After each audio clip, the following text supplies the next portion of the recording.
Hello সবাইকে, কেমন আছেন আপনারা? আশা করি যে যেখানে আছেন ভালো আছেন, সুস্থ আছেন। তো আজকে কিন্তু আপনাদের সাথে মজার একটা নাস্তা শেয়ার করব, বিকেলের নাস্তা হিসাবে পাতাকপির পাকোড়া। তো পাতাকপির পাকোড়াটার জন্য আমরা পাতাকপি এরকমভাবে কুচি কুচি করে কেটে নিয়েছি।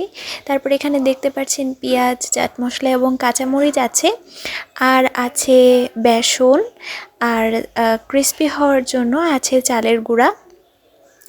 তো এটা কিন্তু অ্যাকচুয়ালি মানে পাকোড়াটাকে ক্রিস্পি করবে।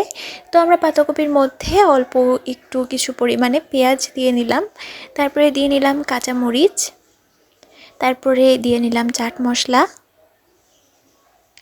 তারপরে দিয়ে দিলাম বেসন, তারপরে দিয়ে দিলাম চালের গুঁড়া, তারপরে দিলাম লবণ, তারপরে দিয়ে দিব মরিচের গুঁড়া।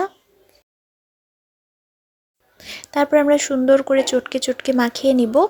চটকে চটকে মাখানোটার পরে কিন্তু টেস্ট ডিপেন্ড করবে। অবশ্যই সুন্দর করে মাখিয়ে বাঁধাকপিটাকে নরম করে ফেলতে হবে।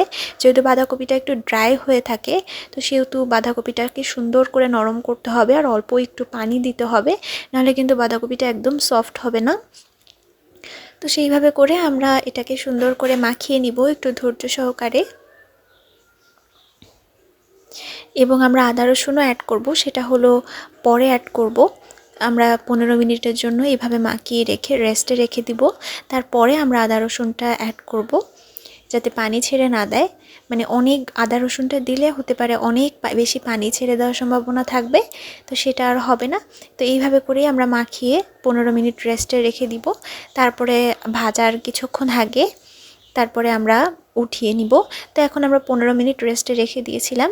তারপরে 15 মিনিট পরে আমরা এখন দিয়ে দিলাম আদা রসুন বাটাটা, দিয়ে সুন্দর করে আবার একই প্রসেসে মাখিয়ে নিব।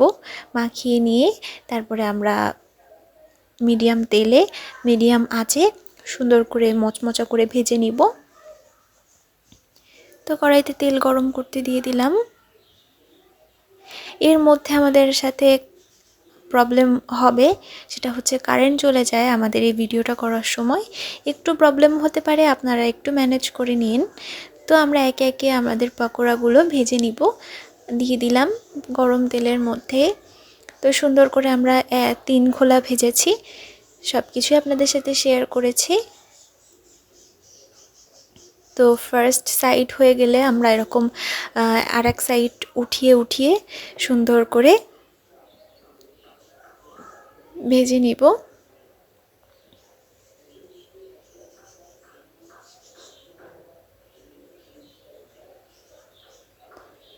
এর মধ্যে আমাদের কারেন্টটা চলে যায়।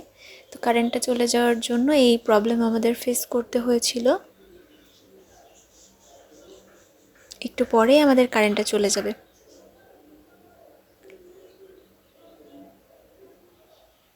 তো যাই হোক, আমরা আরেক খোলা ভেজে নিচ্ছিলাম। আরেক খোলা এভাবে করে একে একে সুন্দর করে ভেজে নিচ্ছি। একই প্রসেসে আমরা 3 বার দিয়ে এভাবে ভেজে নিয়েছি, আর একবার দিয়ে ভেজে নিচ্ছি। তো এই যে আমাদের ফুলকপির পাকোড়াটা একদম রেডি। কেমন লাগলো সবাই অবশ্যই কমেন্ট করে জানাবেন, এবং ভালো লেগে থাকলে অবশ্যই বাসায় ট্রাই করবেন। খুবই সিম্পল রেসিপি, আর সন্ধ্যার নাস্তা হিসেবে কিন্তু খুব ভালোও লাগে খেতে।